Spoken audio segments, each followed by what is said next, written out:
घंटे हो गए हमें इसे देखते हुए, अभी तक तो कुछ हुआ नहीं। संगीता, तुमने उसके तकिए के नीचे वो टोटका कब रखा था? आपने कहा था कि ये टोटका 12 घंटे में अपना काम कर देता है, इसलिए मैंने दोपहर 2 बजे इसके तकिए के नीचे रख दिया था। मेरी जड़ी बूटियां काम तो जरूर करेंगी। अभी तो 12 बजे, 2 घंटे बाकी हैं। बस देखते रहो।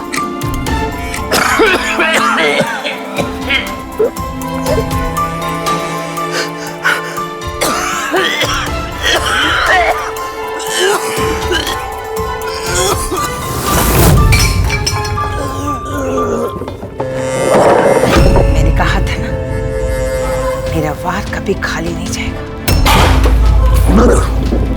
अब मैं निकलती हूँ, बाकी तुम लोग संभाल लो।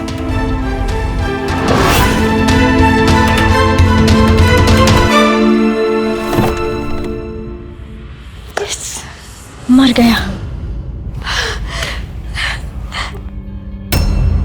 संगीता, तेरा देवर तो मर गया। यही तो चाहती थी मैं। अरे जो अधिकार मेरे बच्चों को मिलना चाहिए था, मेरे पति ने वो इसे दे रखा था। मेरी जिंदगी तो इसने नर्क बना दी थी। जब पानी सर से ऊपर चला गया ना, तब मुझे माया के पास जाना पड़ा। पर जब तेरे घर वाले आएंगे तब क्या बोल देंगे? पोस्टमार्टम रिपोर्ट में कि फूड पॉइजनिंग हुई थी। खैर ये सब छोड़, तू बता, तूने अपने ससुराल वालों के बारे में क्या सोचा है? ये सब देखकर तो मुझे बहुत डर लग रहा है।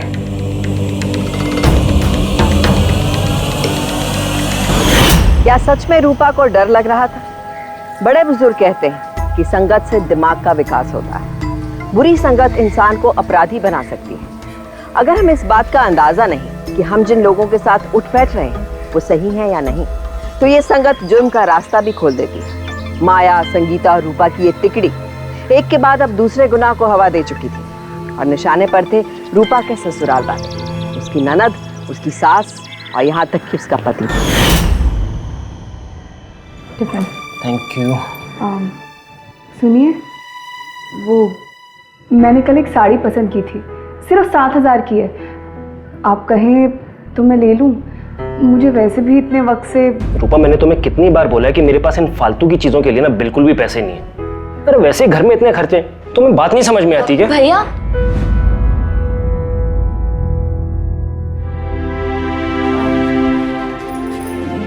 वो मैं बीएड की कोचिंग का फॉर्म लेके आई हूँ और उसकी फीस की लास्ट डेट कल है। ये तो तुमने मुझे पहले क्यों नहीं बताया? कितने पैसे चाहिए बताओ? भैया वो 3 महीने की फीस 12,000 रुपये है। अच्छा, एक सेकंड पकड़ो, रुको।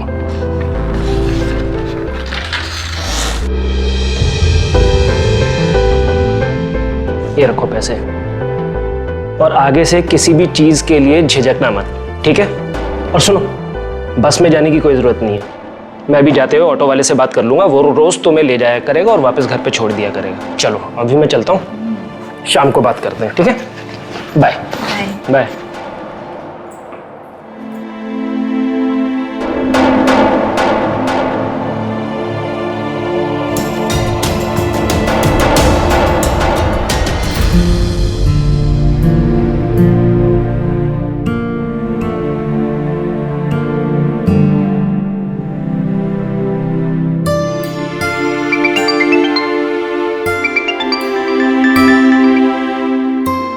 हाँ दिनेश,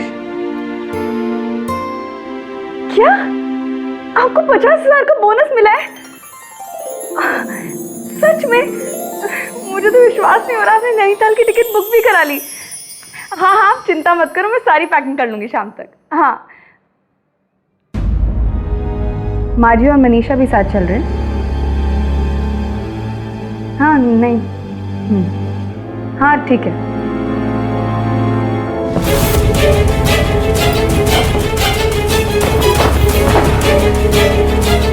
अरे बहू, मेरा दवा का टाइम हो गया। लाई माँ जी, एक दिन जहर दे दूंगी इनको मैं। हाँ, और आते वक्त मेरा चश्मा भी लेके आना। हर एक शीशी से एक एक गोली ले लेना।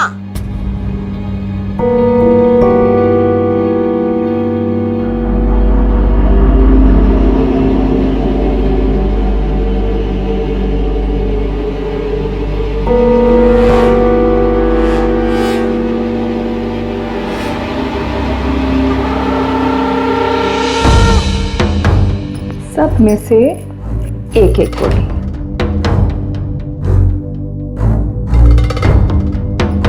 इसमें से भी एक।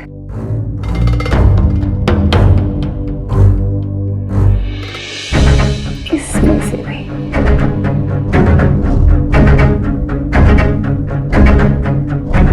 इसमें से एक, दो, तीन, चार। ये हो गई डबल डोज।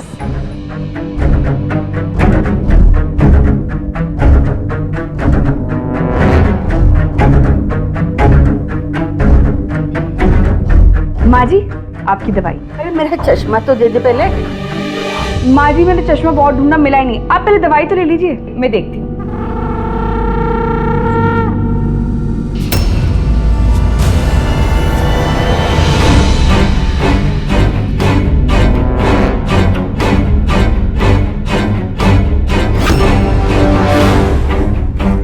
चश्मा मिल गया माँ जी, यहीं था, दिखा नहीं।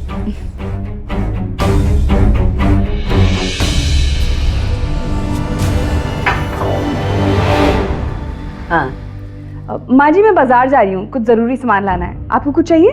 नहीं बेटा। ठीक है माँ जी।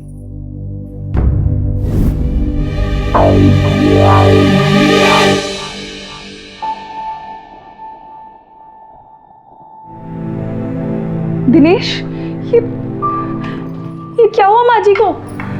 कोई खास बात नहीं है, इनका ब्लड प्रेशर थोड़ा बढ़ गया है। माँ जी, आप परहेज किया करें। डॉक्टर, ज्यादा चिंता की बात तो नहीं है ना?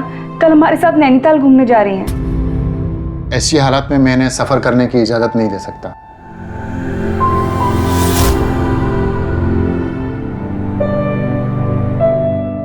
ये दवाइयां मैंने लिख दी है जी। इन्हें आराम की जरूरत है और इन्हें परहेज करने के लिए कहिए। और कुछ होगा तो मुझे फोन कीजिएगा। Sure sir, thanks.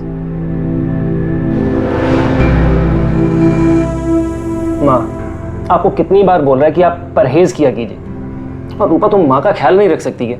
अरे बेटा, मैं ठीक हूँ, चिंता मत कर। तुम दोनों नैनीताल हो आओ, मैं और मनीषा घर पे रह लेंगे। माँ, आपको ये लगता है कि आपको इस हालत में छोड़ के हम दोनों नैनीताल चले जाएंगे? कोई भी नैनीताल नहीं जाएगा, ट्रिप कैंसिल। लेकिन बेटा, माँ बोला ना, जाना कैंसिल।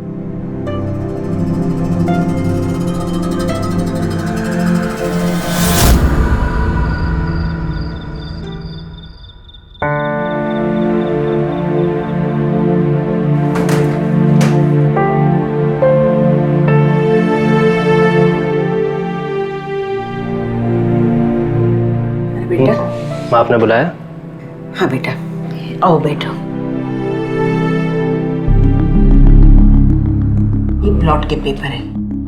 ये प्लॉट तेरे पिताजी ने खरीदा था, मैंने दस्तखत कर दिए हैं। अब तू तेरी दस्तखत कर ले। ये काम जितनी जल्दी निपट जाए उतना अच्छा है। क्या माँ, कैसी बातें कर रहे हो आप? अभी तो आपको 100 साल और जीना है। माँ जी इतनी जिद कर रही है तो मान जाइए ना।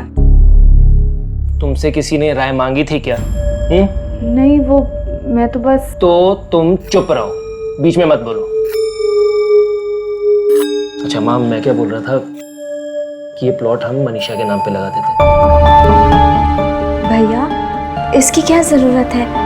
आप लोग तो है ना मेरे साथ। देख मनीषा, ऋषि के गुजरने के बाद में तूने वैसे भी दूसरी शादी ना करने की जिद सी पकड़ ली है। मैं इस प्लॉट का क्या करूंगा? देख बेटा, मेरे पास तो सब कुछ है, जॉब है, घर है। तेरे पास क्या है? हमें तेरा फ्यूचर सिक्योर करना है। बेटा दिनेश ठीक कह रहा है, जीवन कैसे कैसे समय दिखाएगा, कुछ पता नहीं। अगर ये प्लॉट तेरे नाम पे हो जाएगा तो कोई ना कोई चीज तेरे नाम रहेगी ना। लेकिन भैया फिर भी लेकिन वेकिन कुछ नहीं, मैंने कुछ नहीं सुनना। तू एक काम कर, इधर बैठ, दूध रख वहां पे। चलो चलो चुपचाप चुपचाप बैठ जा। और ये ले पेपर्स, चल साइन कर।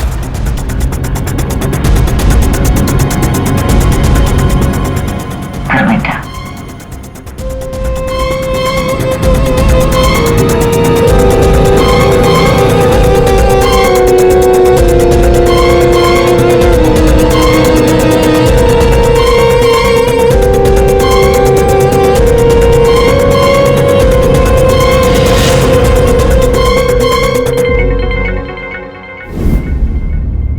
मैं अपनी नंद से बिल्कुल परेशान हो गई हूँ।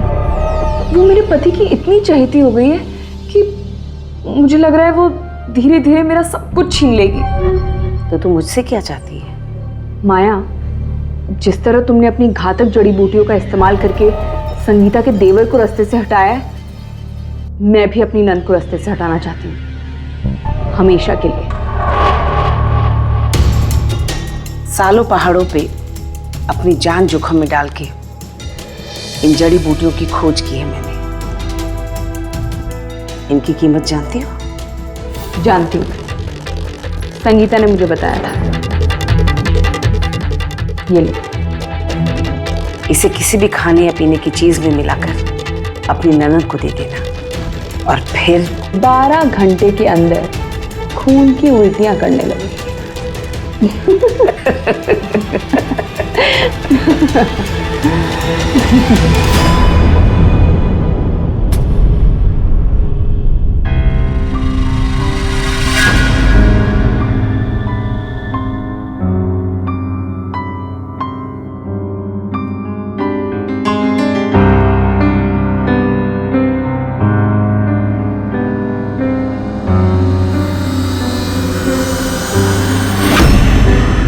मनीषा, कभी तो आराम कर लिया कर, जब देखो काम में लगी रहती है।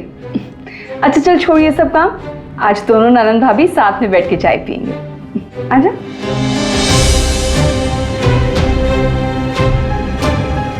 भाभी आप मुझसे कह देती, मैं हमारे लिए चाय बना देती। कोई बात नहीं मनीषा, ले आज मेरे हाथ की चाय पी लो।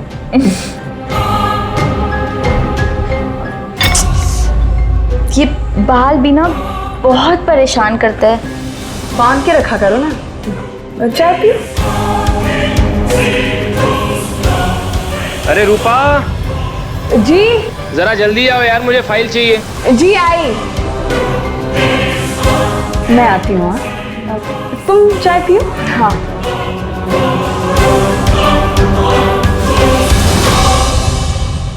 अब भाभी जल्दी आना वरना चाय ठंडी हो जाएगी। हाँ हाँ मैं, अब तुम चाय पियो।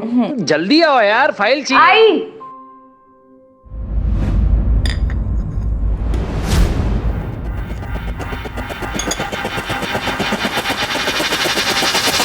मनीषा, जी माँ। मेरी आरती का समय हो रहा है, दिए की तैयारी करेगी? तब तक मैं पाठ पूरा कर लेती हूँ। जी माँ, मैं अभी आई।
मनीषा को कुछ हो गया है, माँ भी चिल्ला रही है। दिनेश, कोई तो आ जाओ, माँ मत करो। हाँ अरे क्या हुआ? कैसे हुआ ये? कमरे में पानी नहीं था तो पानी लेने के लिए गई। मैं आकर देखी तो गिरी हुई थी, पता नहीं कैसे गिर गई। तो सोने से पहले अपने पास पानी रखा करो ना। क्या हुआ माँ, दिखाओ। धीरे धीरे आराम से। दर्द हो रहा है ज्यादा? हाँ सिर्फ वो छोड़ी। तुम ठीक हो? हाँ बस मैं ठीक हूँ। क्यों, मुझे क्या हुआ? नहीं वो अरे ये सारी बातें छोड़ो यार, माँ को कमरे में लेके चलो। आओ माँ। आओ उठो, आराम से उठो। ठीक है माँ आराम से आराम से आराम से। क्या करती हो माँ, क्यों चलती हो अंधेरे में? मनीषा को उठा देती। मनीषा कल से पानी अपने पास रख के सोना।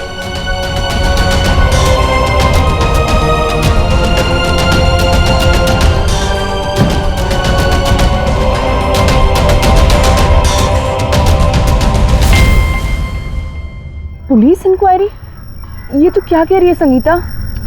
अरे हुआ ये कि जब मेरे देवर की पोस्टमार्टम रिपोर्ट आई ना, तो उसमें ये आया कि उसने बहुत ही जहरीली चीज़ खाई है। पर पुलिस को ये क्यों नहीं लगा कि उसने आत्महत्या करने की कोशिश की होगी? कैसे लगता? देख, एक तो वो सबका लाडला था, ना कोई उसकी गर्लफ्रेंड थी और ना ही कोई उसके प्यार मोहब्बत का चक्कर था। और एग्ज़ाम में भी वो 1 नंबर लाया था। तो पुलिस को उसकी मौत का कारण कुछ पता ही नहीं लग पाया है। फिर क्या यार, अभी तक पुलिस उसकी मौत का कारण का पता लगा रही है। मुझे तो हर पल डर लगा रहता है, पता नहीं क्या होगा।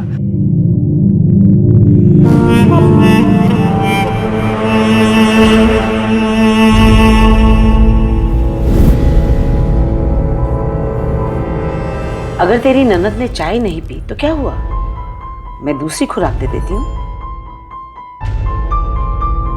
नहीं, मुझे उसे मारना नहीं है। तो फिर तू चाहती क्या है? पता नहीं माया, तुम्हारे पास कोई और तरीका नहीं है मारने के अलावा?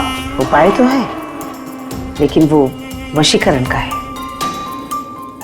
वशीकरण? इन जड़ी बूटियों के मिश्रण को खाने के बाद आदमी की याददाश्त कम होने लगती है, मानसिक रूप से वो कमजोर होने लगता है, बस उसी की बात मानता है जो उसके करीब रहता है। यूं कहो कि उसी के वश में हो जाता है। रूपा, ये तो बहुत अच्छा उपाय है। इससे तो तू अपनी ननद को अपने वश में कर सकती है। अगर ऐसा ही है तो मैं अपनी नंद को वश में क्यों करूं? अपने पति को वश में क्यों ना कर लूं? सारे फैसले तो वो ही लेते हैं। ये की ना अकलमंदी वाली बात तूने। अब देखना तेरा पति कैसे तेरे उंगलियों के इशारे पे नाचेगा, जैसा चाहेगी वैसा ही करेगा। माया, बस अब तुम तुरंत मुझे वो जड़ी बूटियां दे दो। ऐसा हाल करूंगी अपनी सास और नंद का कि खून के आंसू रोएंगी दोनों। लेकिन एक बात का ध्यान रखना, इस जड़ी बूटी का मिश्रण खाने के बाद उसका असर तुरंत शुरू हो जाता है, और यदि ये खुराक रुकी तो असर भी खत्म होने लगता है। अब इसकी खुराक तभी रुकेगी जब तक मेरी सास और नंद खत्म नहीं हो जाती।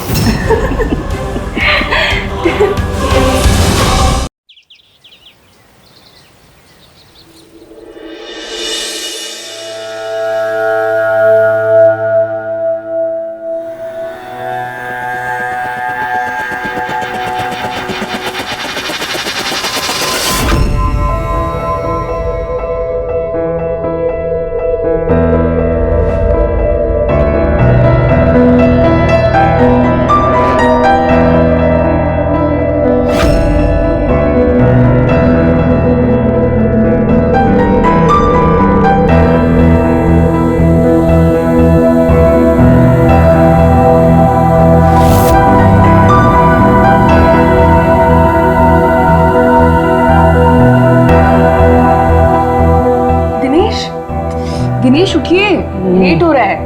8 बज गए हैं, ऑफिस नहीं जाना आपको? उठिए उठिए उठिए।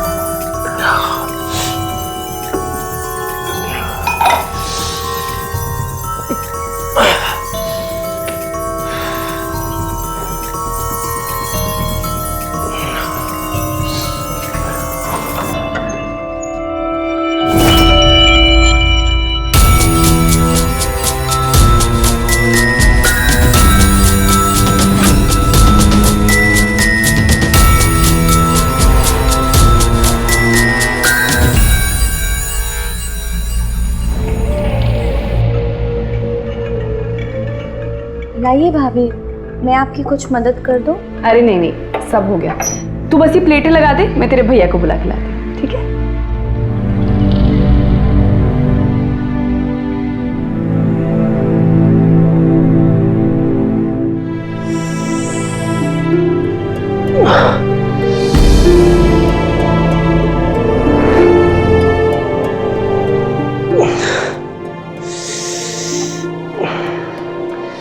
अरे दिनेश, आप ठीक तो है? क्या हो गया? पता नहीं यार, अभी अचानक से मेरे सर में बहुत तेज दर्द हो रहा है। ऐसा लग रहा है कि जैसे मेरा सर फट जाएगा। बेटा, अगर तेरी तबीयत ठीक नहीं है तो आज ऑफिस से छुट्टी कर ले। नहीं माँ, मैं रास्ते में जाते हुए डॉक्टर से दवा ले लूँगा। ऑफिस पहुँचना आज बहुत ज़रूरी है।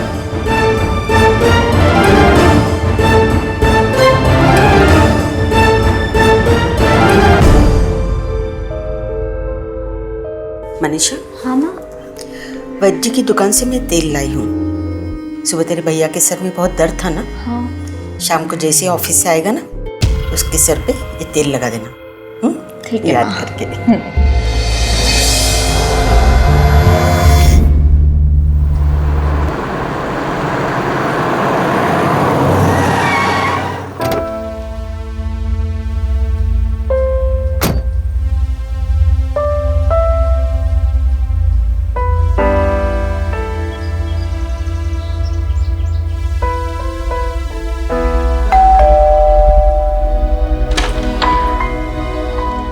अरे आप इतनी जल्दी घर कैसे आ गए? अरे यार, दवाई लेने के बाद में भी बिल्कुल भी आराम नहीं आया, इसलिए जल्दी आना पड़ा।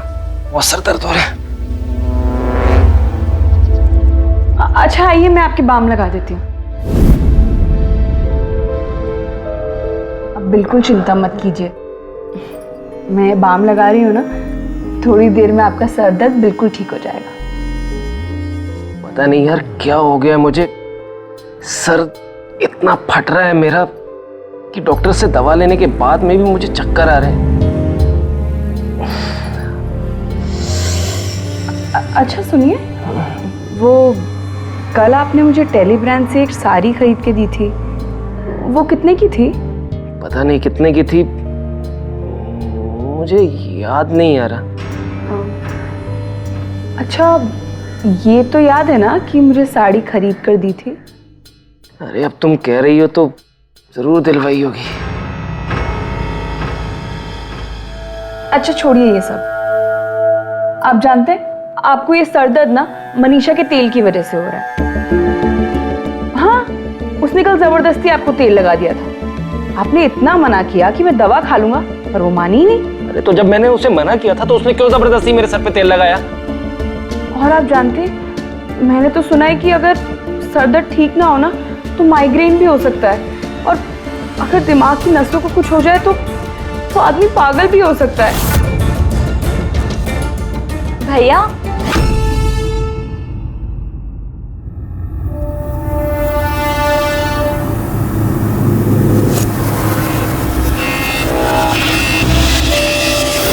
भैया आपके सिर में दर्द हो रहा है ना, लाइए मैं आपके सिर में तेल लगा देती हूँ। ये तेल हटा। जब मैंने तुझे बोला था कि मुझे अपने सर पे तेल नहीं लगवाना, तो क्यों जबरदस्ती मेरे पीछे पड़ी हुई है तू? भैया तू मुझे पागल करना चाहती है ना? नहीं, हाँ? नहीं भैया। पागल करना चाहती है ना? खबरदार, अगर तूने मेरे सर पे हाथ भी लगाया तो निकल जा यहाँ से, निकल जा। अरे आप क्यों चिल्ला रहे हैं? देखिए आपका सर दर्द और बढ़ जाएगा। अच्छा मैं आपके लिए चाय बना के लाती हूँ, ठीक है? सिर्फ खुद के लिए अगर हम अपनों को हटा देंगे तो क्या हमारी जिंदगी खुशहाल रह पाएगी? रूपा की सहेली ने अपने देवर को क्यों मारा? अपने बेटे के लिए। रूपा अपने पति की जिंदगी दांव पर क्यों लगा रही है? जब अपने रहेंगे ही नहीं तो खुशी का क्या मतलब है? बुरी नीयत से सिर्फ अपराध पनपता है, सुख नहीं। रूपा के लालच, उसकी आपराधिक सोच एक ऐसे ही खतरनाक अपराध को बुलावा दे चुकी थी। रूपा जैसी औरत ना तो पत्नी है, ना बहू और ना भाभी। ऐसे खतरनाक और गिरे हुए लोग परिवार के सदस्य नहीं, जेल में कैदी होने चाहिए। पर अफसोस कि संगत में रचा गया ये षड्यंत्र रूपा के अपने घर में वो बर्बादी लाने वाला था जिससे घर के सब लोग अनजान थे।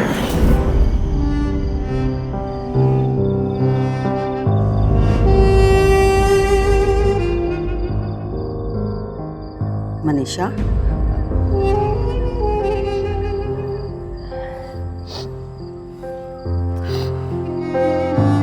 मनीषा, तूने खाना क्यों नहीं खाया? इसमें ऐसे ही भूख नहीं थी आज।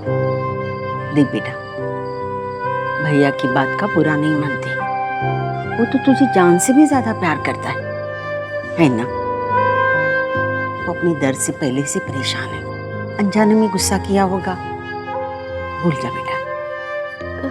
चल ले खाना खा ले।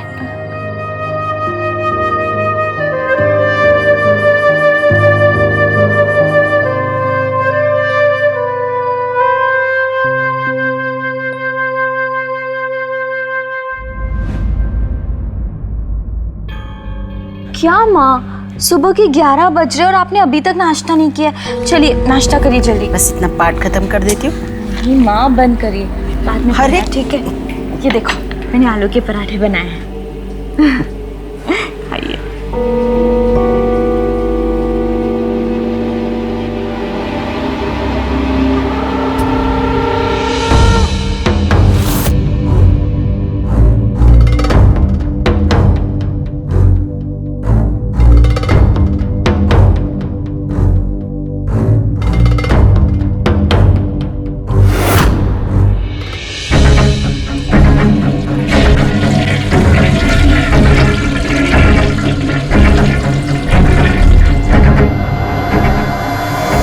इतना सा? नहीं, बस हो गया, बहुत हो चुका। चल लेके चल। और सुन, मेरी दवाइयाँ लेके आ, दवा भी खा लेती हूँ। ठीक है।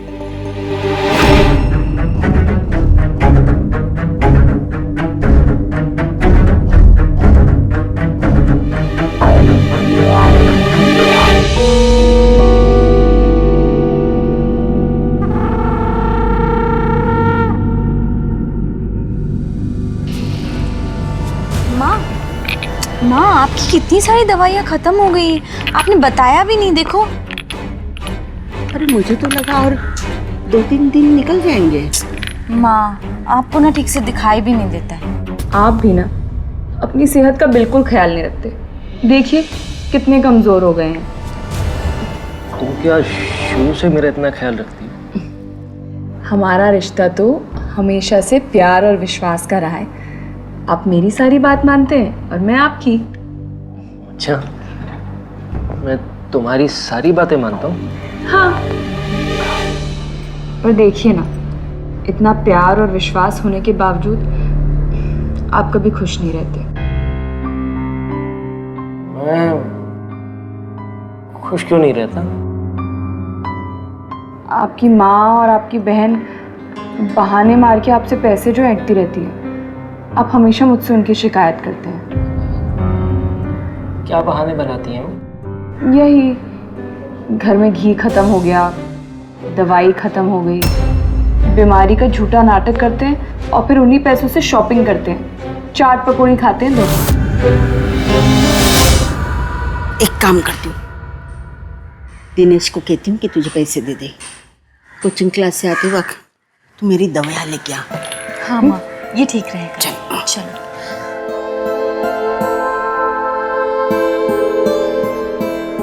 दिनेश बेटा, अब कैसा है तेरा सर दर्द? माँ जी, मैं इनकी जितनी देखभाल कर सकती हूँ कर रही हूँ। बहुत अच्छी बात है।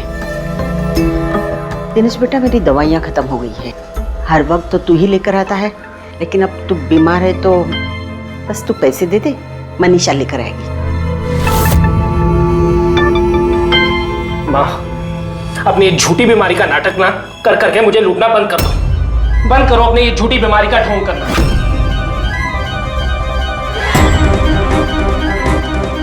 भैया, माँ से इस तरह कैसे बात कर सकते हैं?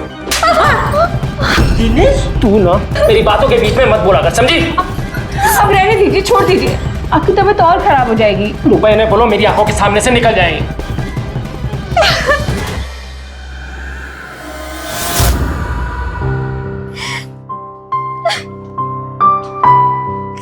मनीषा बेटा चुप हो जा, संभाल अपने आप को।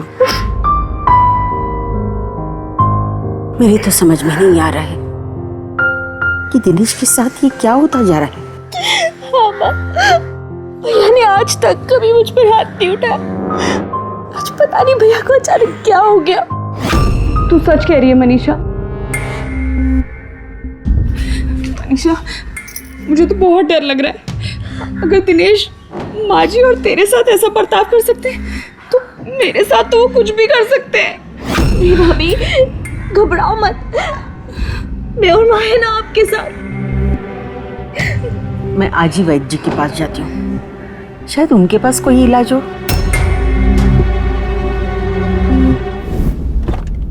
माँ, मुझे लगता है कि भैया का किसी कारण मानसिक तनाव इतना बढ़ गया है कि वो बेचारे सही दिशा में सोच ही नहीं पा रहे। देखो ना, इतने दिनों से ऑफिस भी नहीं जा पा रहे। तू सही कह रही है बेटा, मुझे लगता है उसे किसी बड़े डॉक्टर के पास ले जाना चाहिए। हाँ माँ, आप बिल्कुल ठीक कह रहे हो। हमें उन्हें ज़रूर एक अच्छे डॉक्टर को दिखाना चाहिए। डॉक्टरों के चक्कर में अगर किसी डॉक्टर ने दिनेश का ब्लड टेस्ट करवाने को कह दिया तो बहुत बड़ी गड़बड़ हो जाएगी। गड़बड़? गड़बड़ कैसे हो जाएगी? अरे ब्लड टेस्ट में इन जड़ी बूटियों के बारे में साफ साफ पता चल जाएगा और फिर तेरा खेल तो खत्म। इससे पहले कि वो दोनों माँ बेटी मिलके मेरा खेल खत्म करें, मैं दिनेश से ही उन दोनों को खत्म करवा दूंगी।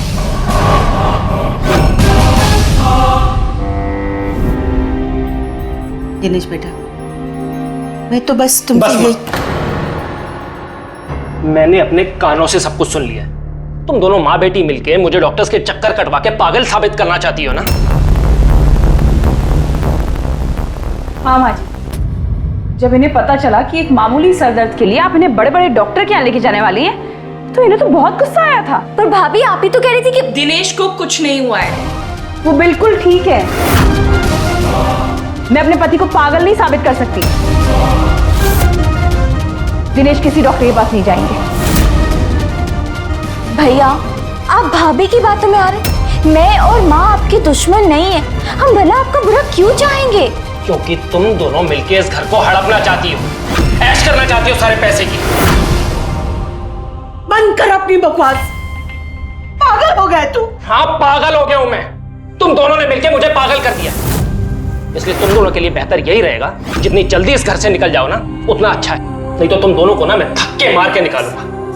चलो रूपा।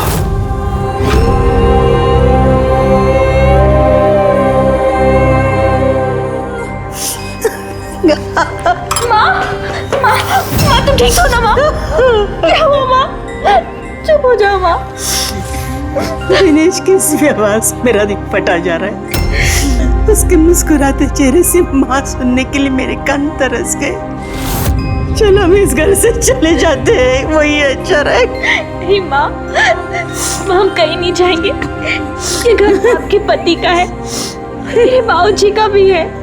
एक बार तो तुझ पर हाथ उठा चुका है, गुस्से में आकर फिर से अगर कुछ उल्टा सीधा किया तो। नहीं माँ, कुछ नहीं होगा माँ। माँ यहाँ देखो, कानून अभी जिंदा है। वकील साहब, आप कोर्ट में मुकदमा दायर कर दीजिए। मैं परसों तक आपकी फीस दे दूंगी। देखिए, ये बहुत सिंपल केस है, आप बिल्कुल चिंता मत कीजिए। आपको आपका अधिकार हर हाल में मिल जाएगा। इन सब चीजों को कितना वक्त लगेगा? बस 1-2 हियरिंग में हम केस जीत जाएंगे। उनकी इतनी हिम्मत, आज उन्हें धक्के मार के इस घर से ही बाहर निकाल देता हूं। ऐसे नहीं दिनेश, पहले उन प्लॉट के पेपर्स को अपने नाम करवाइए जो बड़ी चालाकी से उस मनीषा ने अपने नाम करवा लिए थे।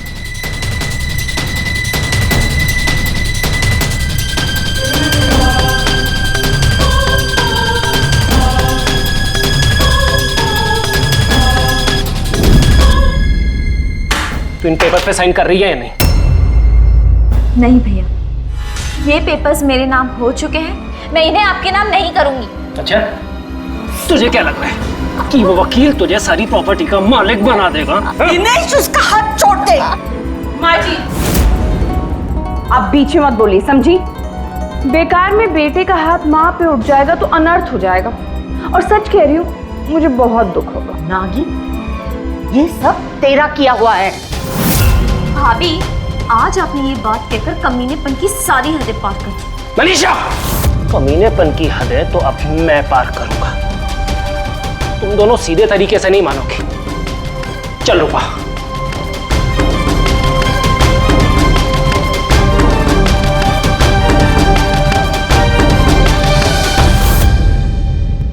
इन दोनों को मैं छोड़ूंगा नहीं। लेकिन कानूनी तौर पर तो हर चीज पर माँ जी का अधिकार है ना। इस बुढ़िया और इसकी बेटी को मैं एक पैसा नहीं दूंगा। पर अगर वो पुलिस के पास चली गई तो?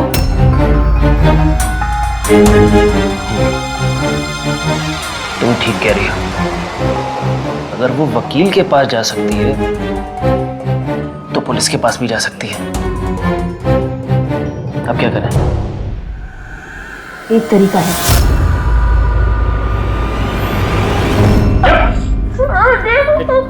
बाकी करेंगे।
अपनी आंखों से देख लिया है। लेबोरेटरी से जड़ी बूटी के टेस्ट भी आ गए और माया को अरेस्ट भी कर लिया है। ये क्या हो रहा है दिनेश? आप इनसे कुछ कहते क्यों नहीं? मुझे कुछ समझ नहीं आ रहा है। तुम्हें भाभी कहते हुए शर्म आ रही है मुझे। अपने भाई का अचानक ऐसा रूप देखकर मुझे लगा कि कुछ तो गड़बड़ है, पर मैं समझ नहीं पा रही थी कि बात क्या है। फिर एक दिन मैंने तुम्हें अपने भाई के सूप में पाउडर मिलाते हुए देखा।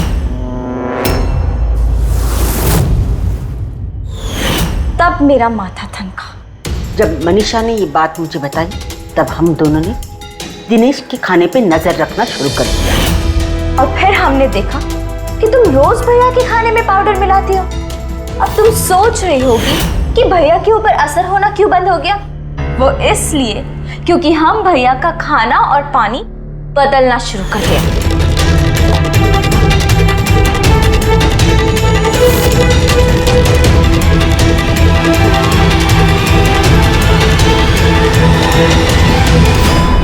फिर हमने सोचा कि क्यों ना तुम्हें रंगे हाथों पकड़ा जाए, इसलिए मैंने अपने एक वकील दोस्त को घर पे बुलाया ताकि तुम्हारा ये ड्रामा चलता रहे, क्योंकि मैं देखना चाहता था कि तुम किस हद तक गिर सकती हो। लेकिन तुमने तो आज गिरने की सारी हदें पार कर दी रूपा। इंस्पेक्टर, ले जाइए इसे। चलो। नहीं, माफ कर दीजिए मुझे दिनेश, प्लीज। माँ जी माफ कर दीजिए। दिनेश, माँ जी मुझे माफ कर दीजिए। मैंने